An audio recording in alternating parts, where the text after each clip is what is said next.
Pemerintah memastikan tarif listrik tidak akan naik setelah Juni 2024. Menteri ESDM Arifin Tasrif menyatakan, tarif listrik untuk periode Juli hingga September tetap sama seperti saat ini.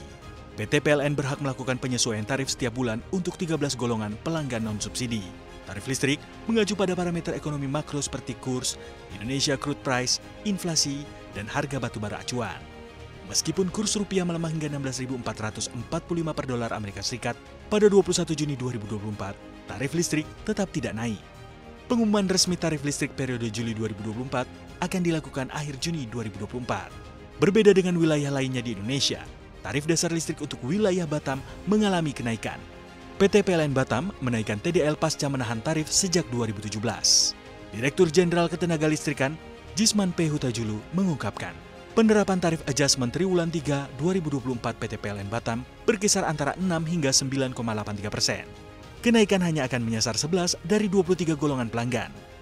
Jisman menyebutkan, PLN Batam dituntut untuk lebih mandiri karena tidak menerima subsidi dan kompensasi dari pemerintah sebagaimana yang diterapkan pada PT PLN.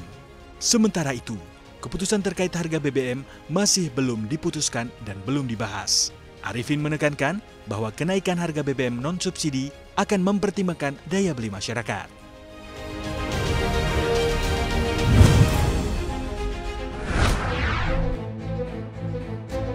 Bank Dunia soroti program makan bergizi gratis atau MBG Prabowo Gibran.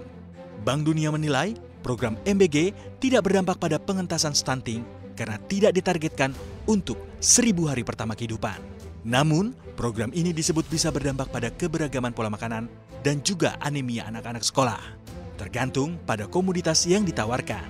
Bank Dunia menyatakan, makanan di sekolah bisa efektif jika dikombinasikan dengan intervensi kesehatan gizi lainnya, suplementasi mikronutrien, dan obat cacing. Program makanan sekolah disebut juga memberikan manfaat ekonomi bagi rumah tangga, terutama di daerah miskin.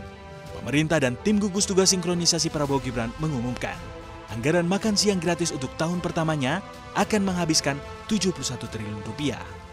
Sebelumnya, Menko Perekonomian Erlangga Hartarto memastikan meski adanya tambahan anggaran MBG, APBN 2025 tetap sesuai batas aman dengan defisit 2,29 hingga 2,82% PDB.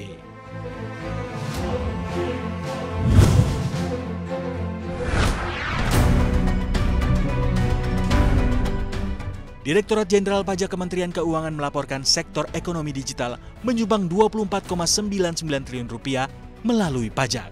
Pajak ini berasal dari perdagangan melalui sistem elektronik atau PMSE, pajak kripto, pajak fintech, dan pajak transaksi melalui SIPP. PMSE atau perdagangan melalui sistem elektronik menyumbang pajak paling besar, yakni 20,15 triliun rupiah sejak 2020 hingga Mei 2024. Sedangkan untuk pajak kripto menyumbang 746,16 miliar rupiah hingga Mei 2024. Sumbangan ini terdiri dari PPh dan PPM atas transaksi kripto di exchanger. Untuk penerimaan pajak fintech, Kementerian Keuangan berhasil mengumpulkan 2,11 triliun rupiah. Pendapatan ini terdiri dari PPh 23, PPh 26, dan PPNDN.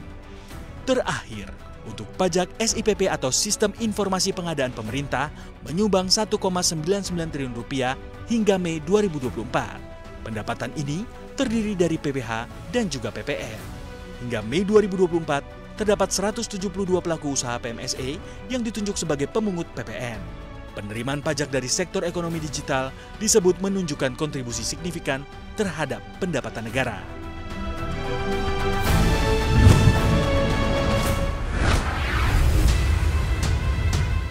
Otoritas Investigasi Amerika Serikat menegur Boeing terkait insiden penerbangan Alaska Airlines pada Januari 2024. Saat itu, panel badan pesawat meledak. Boeing dilaporkan melanggar aturan National Transportation Safety Board atau NTSB dengan membagikan informasi investigasi yang sedang berlangsung kepada media. Sebagai akibatnya, Boeing akan menghadapi beberapa hukuman, termasuk dilarang mengakses informasi penyelidikan NTSB dan dilarang bertanya dalam sidang investigasi.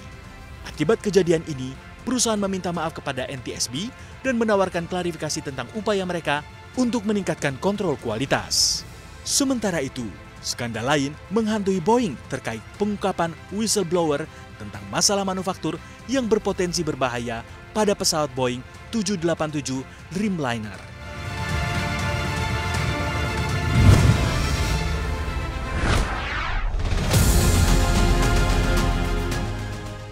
panas. Dua calon pemimpin Amerika Serikat saling serang soal ekonomi.